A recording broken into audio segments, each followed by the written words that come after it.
gente, estamos chegando com o Esporte em Debate. E que bom saber que você está com a gente aqui na tela da TV Assembleia, canal 9.2 e também na TVN, canal 17. Aqui a parada é pra valer e o Esporte em Debate, olha, está de bem com a vida com você. Veja só, no Esporte em Debate de hoje, os destaques são os seguintes. Sampaio Corrêa derrota Ponte Preta no Castelão e conquista a primeira vitória na Série B. Pela Série D, com gols no segundo tempo, o Juventude bate o Palmas e vai aos 4 pontos no Grupo A2. Guarani de Sobral vence o Motoclube em pleno estádio municipal Nilzinho Santos. No Piauí, Betinho e Cineuton saem do banco e resolvem para o 4 de julho que bate o Imperatriz. E mais, você vai ver uma conversa com Alex Ricarte, presidente da Federação Maranhense de Futsal, e com Edivaldo Pereira Biguá, sobre as atividades da Federação Maranhense de Futsal e também de voleibol. Tudo isso e muito mais no Esporte em Debate de hoje, que já está no ar. E nós começamos levantando a bola no Esporte em Debate. Vamos falar de voleibol, gente. A repórter Márcia Carvalho foi até o presidente da Federação Maranhense de Voleibol, o jornalista, radialista Edivaldo Pereira Biguá, que já realiza há algum tempo um trabalho no voleibol maranhense. E ele falou tudo sobre a modalidade, essa volta gradual, o vôlei de praia que está acontecendo, quando teremos esse retorno ao vôlei de quadra, as perspectivas de atletas maranhenses, os destaques a nível nacional, dentre outras notícias e novidades que o Edivaldo Pereira Biguá contou do voleibol. Vamos dar uma olhada? Olá, Gregório Dantas e Juraci Filho. A gente sabe que, aos poucos, algumas atividades estão voltando. O esporte também, depois desse tempo todo de pandemia, mais de 1 ano e 4 meses. E hoje a entrevista é com o Edivaldo Biguá, que ele é presidente da Federação Maranhense de Vôlei. E a gente quer saber, Edivaldo, como é que estão os preparativos, né, para o retorno desse esporte? A gente sabe que o de quadra ainda não começou, mas o vôlei de praia, as atividades já começaram, já estão iniciando os campeonatos. Como é que está essa situação hoje? Bom, melhorou bastante em relação ao ano passado, embora o ano passado a gente tenha sofrido muito também, mas o que a gente tem é uma orientação da Confederação Brasileira de Voleibol, onde o protocolo que se utiliza no voleibol, nas pouquíssimas competições que foram realizadas, é um protocolo bastante rígido. E, por esse excesso de rigidez, as federações estaduais, quase todas, exceção das maiores, como São Paulo, Minas, Rio Grande do Sul e Rio de Janeiro, e o Paraná também está envolvido nisso, tiveram uma atividade mais ou menos normal. Mas as outras todas, principalmente do norte e do nordeste do país, sofreram barbaridades com isso. Perdemos gerações de atletas, tanto meninos quanto meninas, né? Mas, assim, aos poucos estamos voltando. No fim de semana passado, nós desenvolvemos uma competição em conjunto com o Igor, que é uma pessoa que trabalha com voleibol também, e foi um sucesso total. Só que a gente percebeu que não é esse modelo que a gente quer de competição, porque nem todos estavam de máscara. Eu mesmo fui à competição, quando olhei, conversei com algumas pessoas, pedi para sair, porque eu estava com medo, porque eu pertenço ao grupo de risco, né? Então, com todo cuidado é pouco. Mas nós vamos voltar realmente mais forte no dia 27 desse mês, com um torneio de duplas mistas, de vôlei de areia, e no dia 3 de julho, com um torneio de vôlei de quadra em Barreirinhas. Vai ser o primeiro quarteto masculino a ser feito em quadra, oficialmente pela federação e pelos organizadores em Barreirinhas. Como é que está o elenco de atletas do vôlei aqui no estado? Tem gente aí que deve ter parado um tempo por conta ainda da pandemia, mas outros que continuaram treinando de olho em novas competições nacionais, inclusive, de repente, as Olimpíadas que estão bem aí. Como é que está esse quadro do esporte do vôlei aqui no Maranhão? Olha, por incrível que pareça, apesar da pandemia, nossos atletas de elite, da elite, eles continuaram treinando e participando de algumas competições. No vôlei de praia, por exemplo, a gente pode destacar o Pablo Linhares, que ele está acompanhando, está rodando o circuito brasileiro de vôlei de praia, e que, na verdade, não está rodando o país, porque todas as competições estão sendo feitas em Saquarema, no Rio de Janeiro, no Centro de Desenvolvimento de Voleibol, que é da Confederação Brasileira de Vôlei. Foi feita uma chamada bolha, onde essa bolha protege todos que estão envolvidos com aquela competição em determinado local. O Pablo está rodando o circuito, como a gente diz, tem pontuado, tem conseguido bons resultados, e é o nosso maior destaque no voleibol de areia neste momento. Nós temos dois atletas, um que está no SESI de São Paulo, que é o Thierry. Ele veio de Imperatriz. De Imperatriz, nós conseguimos enviá-lo para São Paulo, e lá ele se adaptou bem, um menino alto, 2,2 metros, ele faz meio de rede e atualmente é o grande destaque do SESI de São Paulo. Foi convocado para as seleções brasileiras de base, já que ele é jovem, ele tem 18, 19 anos de idade. E agora, o nosso maior destaque na atualidade é uma menina que veio, sabe de onde? De Barra do Corda.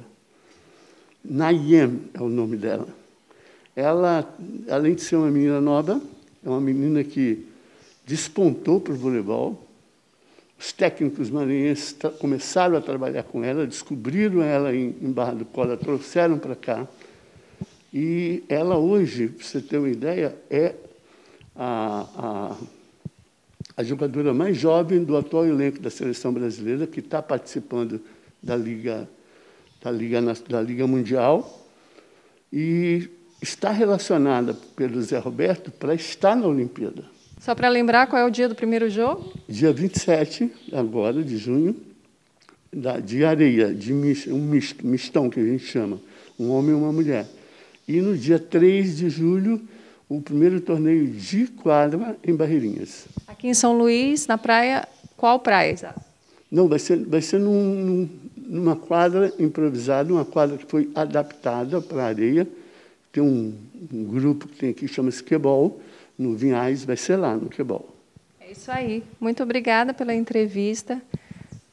Olha, pessoal, a gente vai continuar insistindo com as medidas de segurança, ainda bem que as coisas estão começando, aparentemente, a voltar ao normal, mas é muito importante manter esses cuidados, mesmo quem já foi vacinado. Usar a máscara, lavar as mãos e manter o distanciamento, evitando aglomerações. É isso aí. Márcia Carvalho para o Esporte em Debate. Que bom rever o Biguá com saúde, né? Essa conversa foi muito esclarecedora sobre o voleibol do estado do Maranhão. O Biguá marcou época na televisão maranhense também, ele e a Tânia como apresentadores, e incentivou muitas gerações. Vou bater um papo com o Greg sobre isso e muito mais. Tudo bem, Gregório? Tudo bem, Julinho, prazer. Eu estava falando aqui do Edivaldo Pereira Biguá, que bom revê-lo. Sim, né? bom Com demais, saúde, cara, bem. legal, é isso. O Biguá, ele tem dois trabalhos importantíssimos no esporte do Maranhão, né? Tem um Biguá jornalista, que deu uma contribuição fantástica, e me arrisco a dizer que o Biguá, aqui no estado do Maranhão, foi uma espécie de Luciano do Vale. Cara. Porque ele colocou para a televisão, para o rádio, de algumas modalidades, né? As modalidades amadoras, basquete, futsal, voleibol, entendeu? Outras modalidades na televisão. Exatamente. Transmitindo, né? Comentando o esporte, ele e a Tânia. E como presidente da Federação de Voleibol, ele tem uma história, né?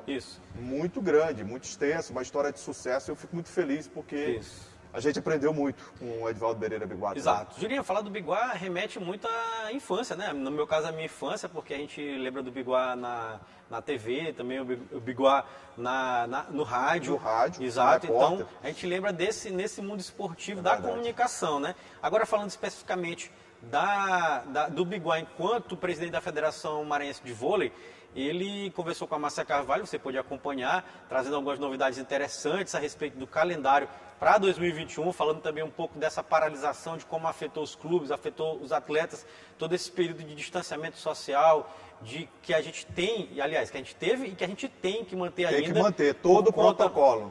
Por conta da pandemia da Covid-19, que ainda está aí, tem muita gente que pensa que acabou, mas não tem nada disso. Não. Está aí, está matando um monte de gente ainda, infectando, então vamos tomar os cuidados.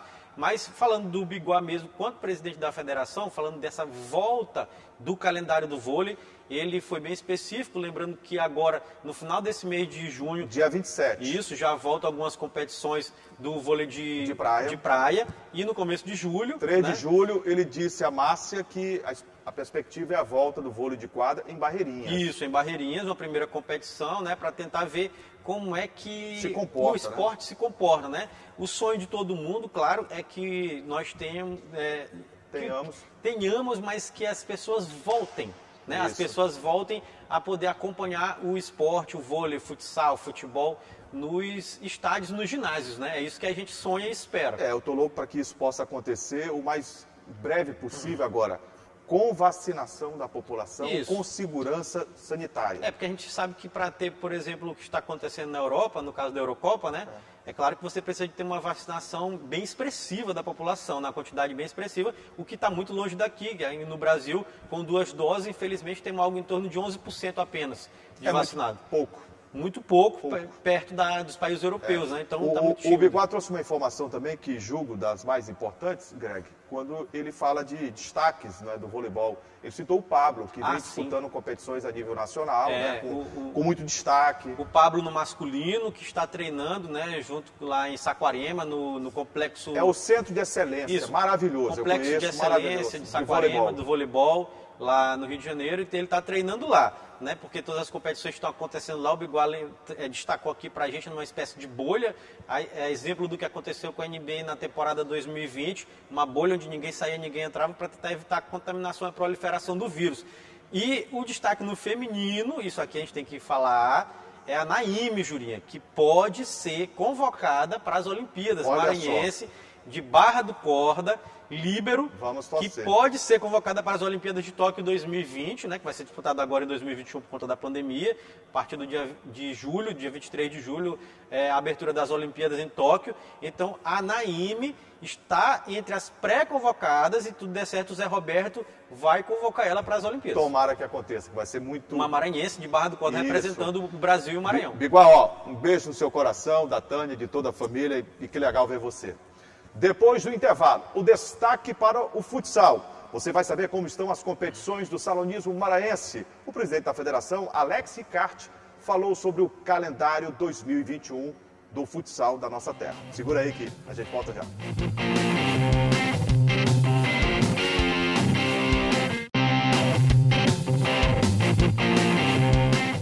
O futsal maranhense também está em atividade. O presidente que assumiu o comando, agora de fato de direito, né? Ele já estava na coordenação, mas foi eleito presidente da Federação de Futsal do Estado do Maranhão, o Alex Ricarte. E ele tem colocado um ritmo forte. Em entrevista ao repórter Ismael Gama, ele detalhou as competições, falou sobre os destaques do salonismo maranhense e também trouxe algumas novidades. Acompanhe. Alex, como é que está o trabalho da federação nesse período de pandemia? O que está acontecendo? O trabalho da federação, né, esse campeonato que está acontecendo agora, em 2021, era para ser realizado em 2020, né, por conta dos decretos da pandemia. A gente só conseguiu realizar agora no início de 2021. Né? Então, a edição é de 2020 para classificar para as competições nacionais desse ano, 2021. E no caso, como é que os clubes estão se mantendo nesse período de pandemia com essa crise sanitária toda?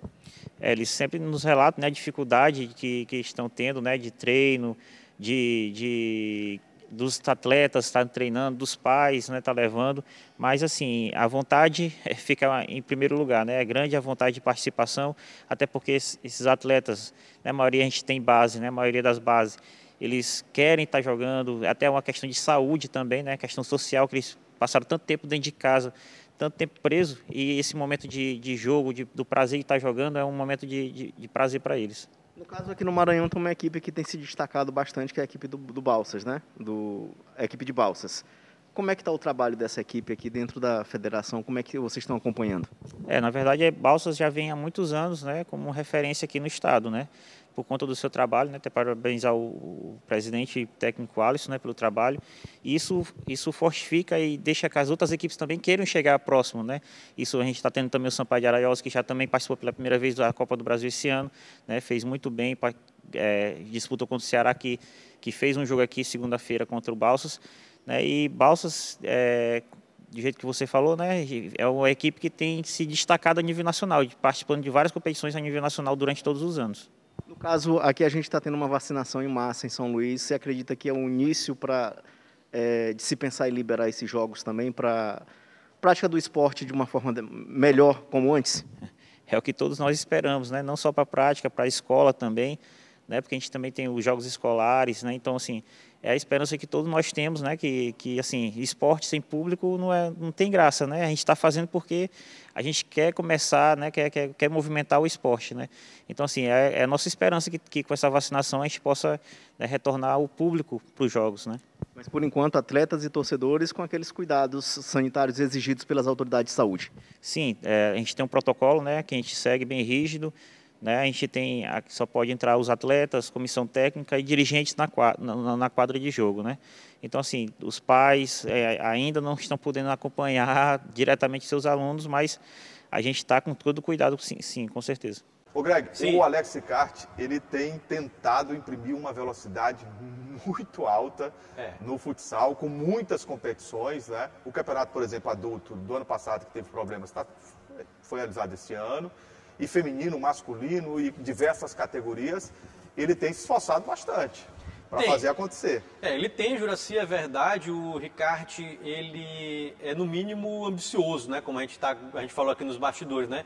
Fazer competições com uma grande quantidade de clubes, de atletas, espalhando pelo interior do estado, né? É uma coisa interessante, uma maneira diferente de ver o esporte, não descentralizando, né? Mas também de muita ambição, né? De tentar espalhar pelo maior número de cidades possíveis as competições maranhenses. Além disso, ele destacou também na entrevista com o Ismael Gama a participação do Balsas, que é 9 vezes campeão estadual, é a equipe mais forte do Maranhão na atualidade. Hoje é o detentor da hegemonia no futsal. Totalmente. Mas ao passo, Greg, se você me permite, que a gente tem a hegemonia do Balsas, a gente teve uma quebra também de um ritmo de futsal da capital maranhense. Teve, aconteceu. Nós tivemos aqui Dragão, Elmo, Cruzeiro do Anil, entendeu? Para a Associação Desportiva Girassol. Se a gente for buscar mais lá atrás, a gente vai buscar o drible, vai buscar, enfim, equipes fantásticas. Isso. E que hoje a gente vê que o nível de São Luís caiu muito. Não, caiu, verdade. Sempre foi forte o futsal de Imperatriz. Balsa já surgiu com uma potência, é uma potência, Santa Inês, sim, entendeu? E o futsal da capital. Mas hoje a gente está muito abaixo. Praticamente inexistente, né? Tem algumas coisas muito tímidas, como o Sampaio, que tem parceria com a prefeitura para tentar ver o futebol aqui em São Luís, o futsal aqui em São Luís, mas não. Realmente aconteceu isso, esse processo de, eu não vou nem dizer de interiorização, porque é quase que como um caso isolado, né? Foi o Balsas, lá em Balsas, por conta, claro, de patrocínio do presidente, de empresa, prefeitura, todo mundo apoiando, e o time conquistou espaço de competições nacionais, Taça Brasil, Copa do Brasil, né? E agora almeja, como a gente sabe, né, a disputa na Liga Nacional de Futsal. E tem tudo para conquistar. Isso. Né? Mas eu vejo que o grande desafio do Alex Sicart vai ser reaver esse equilíbrio. É bom quando você tem o futsal da capital e do interior em um patamar. Sim. Não é bom você ter a capital forte e o interior fraco demais. Não. Também não é interessante, eu penso assim, é claro que alguns podem nem concordar com a minha opinião, ter o futsal do interior muito forte e o da capital inexistente. Eu concordo. É uma referência o futsal da capital. Não, agora mesmo estão fazendo, e eu vou participar, o Biguá também, você vai participar, do futsal anos 90, sim, anos 80, que foi a década de ouro do futsal do estado do Maranhão. E a maioria dos atletas todos de São Luís, né? E isso, todos de São Luís, a grande maioria de São Luís. Não significa dizer que a gente está puxando a sardinha para a nossa lata aqui na capital, não. Eu acho que esse equilíbrio tem que ser retomado. O futsal precisa voltar a crescer na capital maranhense também. Não, concordo. Acontece, na verdade, esse processo de interiorização, que eu não vou chamar assim, vou chamar de processo de ida a Balsas, né? Porque Balsas se tornou a grande capital, o centro do futsal no Maranhão. Né? É claro que foi uma coisa motivada muito pelo investimento financeiro, mas aconteceu uma coisa aqui em São Luís que o Juliano está trazendo, que foi o enfraquecimento brutal do futsal aqui em São Luís, que era o grande polo. Né? Eu acho assim, que é preciso que exista mesmo essa expansão para interior. E para quem já teve, ó, Denilson, olha, eu vou citar aqui para você, Denilson, isso da década de 80 para cá, Badu, Thomas, Jefferson, Pelado, Cid Lima, a gente conversou com ele, Márcio Jupira, aí Gobel como treinador, Vinícius Saldanha, entendeu? Grandes árbitros, Baldeus, Eugênio. Poxa, a gente tinha aqui um celeiro de craques, de bons treinadores, de árbitros a nível internacional, inclusive. E acabou. Acabou mesmo. Deu uma parada, né? Acabou mesmo. Eu acho que o Ricardo tem que pensar isso direito, né? Um fortalecimento aqui na capital e tentar trazer um pouco dessa grandeza que sempre existiu no futsal de São Luís de volta. Acho que é isso, o caminho é esse. Tomara que consiga, né? Tomara que consiga. Depois do intervalo, o Sampaio vence a primeira na Série B do Campeonato Brasileiro. E o Motoclube joga pela primeira vez em casa e perde para o Guarani de Sobral. Segura aí que a gente volta já com os destaques do Campeonato Brasileiro, séries B e D. Eu volto já.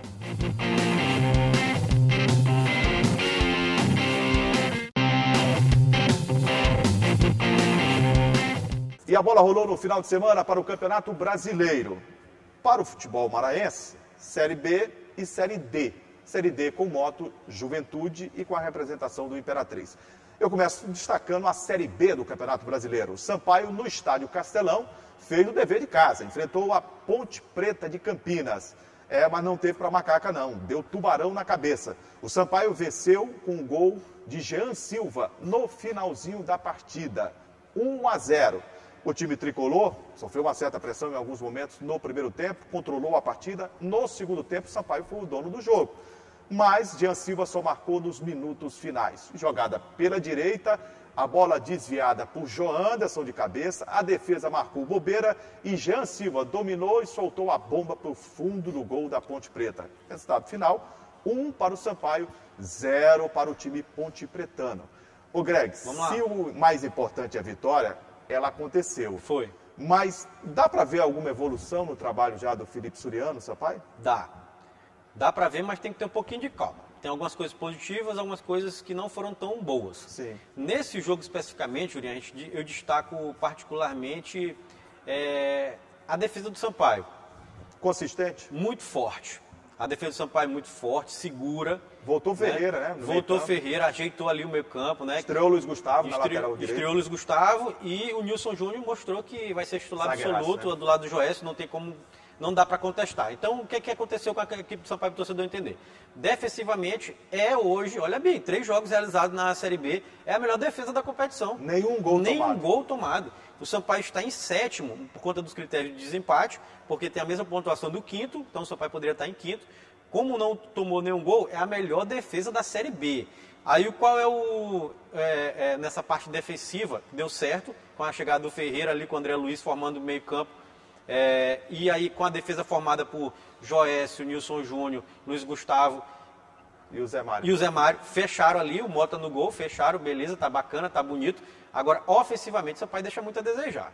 Isso aqui é perigoso. É pela ausência do Pimentinha, do Rony. Isso, 2 ausências importantíssimas, Pimentinha e Rony. Quem acompanhou o jogo do Sampaio pôde detectar isso facilmente. O Sampaio, o jogo primeiro foi muito fraco tecnicamente. A Ponte Preta tinha feito um bom jogo diante da equipe do Vasco, tecnicamente falando, mas esse diante do Sampaio foi muito fraco. No primeiro tempo ainda até esboçou algumas coisas a Ponte, mas muito baixo tecnicamente. O Sampaio também foi muito abaixo tecnicamente.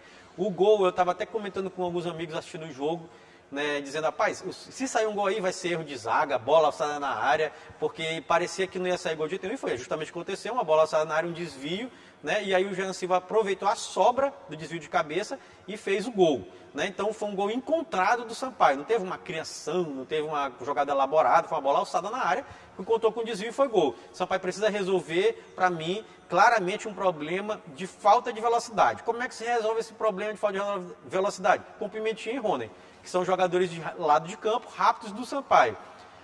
Com eles, o Sampaio poderia ter criado muito mais oportunidades de gol e, para mim, ganharia o jogo mais com a vantagem maior.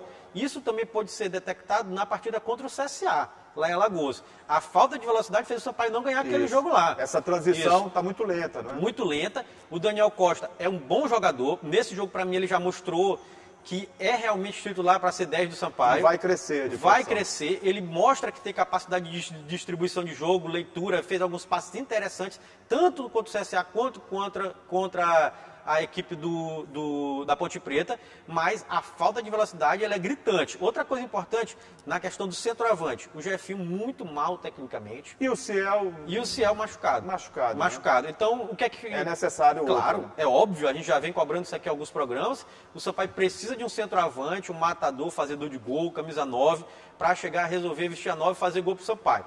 Eu acredito que com a volta do Pimentinho e do Rony e a chegada de um novo centroavante, o Sampaio tem muito potencial dessa Série B, que é complicada. Ô, Greg, vamos para mais 2 jogos agora, 2 rodadas. Sampaio pega uma sequência de 2 jogos, um contra o Operário, lá em Ponta Grossa. O jogo seria 21, baixou para 18 horas, quarta-feira, dia 16. E depois joga em casa, né? Isso, o Sampaio tem esse jogo diante do Operário, lá em Ponta Grossa. Equipe não vai ser fácil. Complicada. O Sampaio está à frente na tabela, é verdade, mas é uma equipe complicada. Já mostrou isso no ano passado, quando enfrentou o Sampaio nas 2 vezes também. É um jogo difícil para mim. Aqueles jogos assim que o empate não é mau resultado, fora de casa diante do Operário. Não é. Com certeza. Isso aqui. Agora, o jogo do sábado, que é 9 horas da noite, aqui em São Luís, sábado, dia 19, no Castelão, Sampaio e Confiança. Esse jogo aqui não. Esse jogo aqui o Sampaio tem que ganhar. O jogo aqui é jogo para o Sampaio ganhar, fazer os 3 pontos. Como tinha que ganhar a Ponte Preta, Como tinha que ganhar a Ponte Preta, então o Sampaio ganhando esse jogo aqui diante do Confiança. Vamos fazer assim, uma média de 4 pontos nesses 2 jogos, é uma média boa, muito bom tamanho para mim. O Greg, o que não está de bom tamanho é na Série D para o Motoclube. O Papão do Norte jogou pela primeira vez em São Luís, no Estádio Municipal de Osílio Santos. E o adversário, um velho conhecido da torcida maranhense. Quantas e quantas vezes a gente não viu o Guarani de Sobral complicar as coisas para o futebol maranhense? Dessa vez, o time de Sobral venceu o Motoclube por 2-0. O primeiro gol foi um golaço do Daniel Passira de longa distância. O goleiro do Moto foi, mas não alcançou. 1-0. Isso na etapa complementar. E depois houve uma bela jogada do João Gabriel fazendo o segundo gol. Agora, detalhe, no primeiro tempo, o Negueba perdeu uma chance daquelas incríveis, Greg. Do inacreditável. Só ele e o gol, a bola, ele furou de perna direita, ela bateu no tornozelo esquerdo dele. Foi para fora da grande área. Kemuel vai gostar dessa. Lembra que tinha um quadro, Juliano, um programa esportivo aí de uma TV com a irmã, que era Inacreditável Futebol Clube? Isso. Tinha o Inacreditável Futebol Clube, que era, eles mediam como o cara perdia o gol na escala David. Aquele famoso gol do David, debaixo da trave, na camisa do Flamengo, que perdeu o gol. Esse gol aí, do Negueba, ele tá nessa escala lá quase próximo, viu? Batendo ali, quase igual. Porque foi inacreditável o gol que ele perdeu mesmo. Não tinha goleiro, não tinha nada, a bola devagar. E ele conseguiu bater com a perna trocada, a bola foi para trás. E depois se encabulou que não fez mais nada no jogo inteiro. Depois ele acabou. E é bom jogador, né? Que a gente estava falando assim, o Negueba é bom jogador, para nível de Série D. Perder D. gol se perde, né? Mas faltou um pouco de maturidade para ele. Ele sentiu. Porque ele sentiu muito durante a partida. E o próprio time do Moto sentiu. Sentiu. Assim, o que a gente pode separar desse jogo foi a efetividade do Guarani de Sobral. O Jurinha foi bem aqui, porque o Guarani de Sobral, ele já fez muita raiva para time maranhense. É verdade. Sampaio, Maranhão Atlético Clube, Moto Clube, mais uma vez o Moto agora. É verdade. E esse Guarani de Sobral sempre vem aqui e apronta. É uma pedra no sapato. E apronta. E agora, mais uma vez, aprontou na equipe do Moto. E bem claro, e não correu risco, né? Foi uma coisa assim, pouquíssimos riscos de sofrer gol. No primeiro tempo, o Moto ainda andou apertando em algumas oportunidades. Mas nada... No segundo tempo foi terrível. Isso, então... As modificações processadas pelo Carlos Ferro, que não ficou na área técnica, teve uma situação de exame e que o resultado chegou em cima da hora e ele acabou sendo substituído ali na área técnica pelo Pires, né, que foi jogador do Motoclube de São Luís, foi jogador do Atlético do Paraná. Mas no segundo tempo, com as modificações feitas, o Moto caiu ainda mais. O que demonstra que o elenco não tem qualidade. Não, o elenco é fraco, a gente vem falando isso aqui há algum tempo, o Moto precisa de contratação, está fazendo algumas contratações, até o torcedor fica na dúvida se essas são as contratações que são necessárias para o Moto sair dessa situação, mas dentro da realidade são as que podem acontecer. O Moto, dentre elas, o Esquerdinha estreou bem, na lateral esquerda, vai dar para jogar. O Ted Love, acho que pode crescer, mas eu vi, por exemplo, o Márcio Diogo muito abaixo do Márcio Diogo, do Pinheiro, do Campeonato Maranhense, onde ele foi o craque do campeonato. Muito abaixo. Mas aí também a gente tira a atuação do jogador para uma média dentro do jogo, né, Jurinha? Se o time não está bem, o jogador automaticamente cai, né? Todo o rendimento dos jogadores cai. Então o Moto tem que se preocupar. Tem aqui a tabela da... 2 jogos, isso. O Moto tem 1 ponto. 1 ponto, 2 jogos, 1 ponto. Está na 6ª colocação com apenas 1 ponto, né? Uma campanha difícil, porque o que a gente tem que lembrar aqui sempre? Se classificam 4, né? Não, mas se o Moto não se classificar entre esses 4 aí, fecha para balanço, Greg. Sim. Aí não dá, é inaceitável. Exatamente. Um time com a tradição, né, com a história que tem o Motoclube de São Luís, não pode ficar numa lista dessa. Exatamente. Não pode. O Moto tem que tentar se virar de alguma forma aqui para tentar conseguir a classificação para a próxima fase da competição. É uma situação complicada, já tem um jogo complicadíssimo na próxima rodada. Isso eu ia falar para você, porque o Juventude jogou fora de casa, né? Enfrentou a equipe do Palmas e venceu o jogo por 2-1. A gente tem inclusive os gols para mostrar. O primeiro gol que foi anotado de longa distância, né? Um chute do lado direito, vencendo o goleiro da equipe do Palmas. Né? E outro do Depois Baianinho, né? O Baianinho fez uma boa jogada, trabalhou, tabelou, driblou o goleiro e colocou no fundo do gol. Quase ele entra com bola e tudo. Não entrou por excesso de humildade. Foi humilde, né? O Baianinho. Bom jogador. 2-1. O Juventude chega a 4 pontos. E olha, em 2 jogos, e o primeiro jogo dele foi contra o 4 de julho, que venceu o Imperatriz jogando lá em Piripiri. Isso, vamos Imperatriz lá. Talvez pensava que o 4 de julho ia sentir o que aconteceu na Copa do Brasil. Outra história. Porque assim, o 4 de julho, na minha opinião, hoje, a gente estava até comentando nos bastidores, eu e o Jurinha, é a segunda força do futebol do Piauí. Isso. Ao lado ali do Altos, né, que é a maior força do futebol do Piauí. 4 de time julho, que tem investimento. O 4 de julho está logo abaixo. Aí é o seguinte, pode ter parecido, vamos dizer assim... O Imperatriz, como o Jurinha está falando, pode ter parecido que achava, vamos chegar lá, vamos ganhar de qualquer jeito, porque esse time levou de 9 levou do São Paulo. 9 do São Paulo. Pô, mas é o São Paulo, Série A, campeão paulista, campeão do mundo. E campeão paulista agora atualmente, então o time está bem. Então não é assim que tu vai chegar e vai ganhar assim não. O Imperatriz pegou uma porrada, né, uma porrada pesada, porque ficou apenas com aqueles 3 pontos que já tinha, caiu na tabela e o 4 de julho chegou aos 4 pontos. Com relação ao Juventude, melhorou muito na tabela, Jurinha, chegou aos 4 pontos também, mas está na 3ª colocação.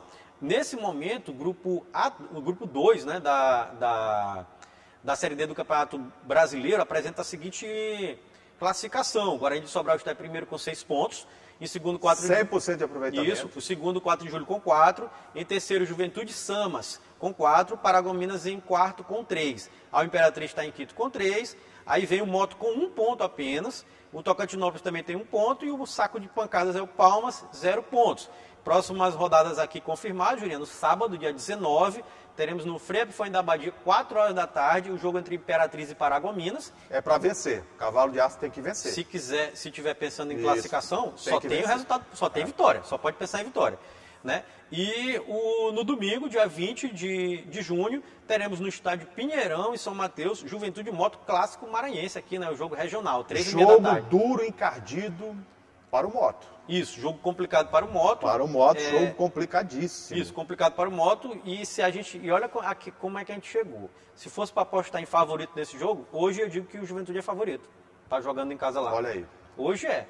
Né? E não era para ser assim, pela grandeza do Moto, né? Por isso que o Moto tem que procurar se reabilitar e contratar jogador. O Moto é um time que está trocando o pneu do carro com ele em andamento. Sim. E o pior é o seguinte, que esse pneu que está sendo trocado, às vezes a aderência dele é pior do que foi tirado. Tá vindo os pneus careca. Tá vindo pneu careca, é complicado. E num período de chuva desse? Ih, rapaz. É complicado, viu, Greg? É por isso que o Moto tá derrapando, Jurinho. Verdade. Tá derrapando aqui na 6ª colocação. Então a situação é essa. Eu vou ser bem sincero a você. O Moto tá numa situação, o presidente adoentado. Tá. Se recuperando da O Covid. Moto não tem uma união na sua diretoria. Não. Entendeu? Muito pelo contrário. O Moto não tem recursos, grandes recursos. Não. Teve uma ajuda agora da Série D, mas uma ajuda que vai dar para pagar uma folha. Não, o Moto vive na conta do chá.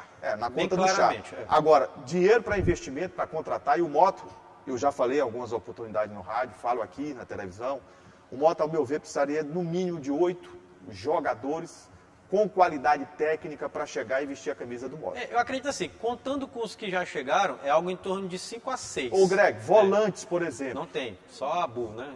Mas o Abu não está jogando nada. Não dá, tô dizendo, só tem a Abu que não está jogando A nada. defesa do Moto, São 5 ou 6. ela fica muito exposta, porque não há aquela proteção. Não tem nada. O Moto está totalmente desorganizado e, assim, pode ser feio, porque um time da grandeza do Moto não fica entre os 4 melhores. Só destacando aqui, se eu fosse apostar em quem vai conseguir classificação aqui, Jurinha, eu não conseguiria tirar 4 de Julho e Guarani de Sobral disso. Para mim, esses dois estão classificados. O Guarani me parece que pega o Paragominas, né? Parece que não, Paragominas é Imperatriz. Palmas. Isso. O Palmas É o saco de pancada. vai ser uma presa fácil, vai chegar a 9 pontos. E aí já caminha para a sua classificação. Pois tranquilo. Então, assim, se a gente considerar que nós temos 3 maranhenses nesse grupo aqui, e Guarani de Sobral e 4 de Julho são os mais estruturados, vamos dizer assim, mais ricos, é complicado. Eu aposto em 2 maranhenses classificados. Pode ser. Entre os 3. Os 3 se classificarem, é muito complicado, na minha Muito opinião. difícil porque tinha que sobrar um desses 2 aqui, e eu acho que não sobra. É verdade. Gente, chegamos ao final do Esporte em Debate. O nosso contato, essa parceria de sempre aqui na TV Assembleia, toda segunda-feira, às 8 da noite, e às terças-feiras, reprisa o programa em 2 horários, 7h30 e 2h30 da tarde. Ô, Greg, os canais de interação para que o público possa participar. Pois é, o telespectador pode acompanhar nosso programa através de nossos canais de interação. Primeiro é nosso site, que é o al.ma.leg.br/TV. Tem também o telefone da nossa redação, que é o 3269-3028, e o nosso WhatsApp, que está passando aqui embaixo da sua tela. Ô, Greg, no final, cumprimentar toda a equipe, o Bispo, né?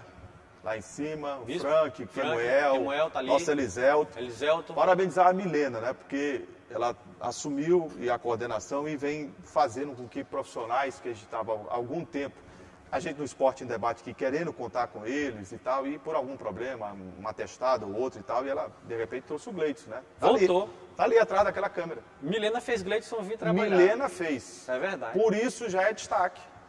Aqui na TV Assembleia. É verdade. O Rubenilson não, a gente está mais acostumado. Agora o Gleidson, toda vez que eu o vejo, eu o abraço. Por quê? Virtualmente, né? Claro. Virtualmente, a gente dá um abraço. Por quê? Saudade. É raro. Saudade. É raro. É verdade. Um grande abraço. Gleidson, obrigado pela sua estada aqui e toda a equipe da TV Assembleia. Até a próxima. Tchau, galera. Tchau. Valeu. Abraço. Tchau.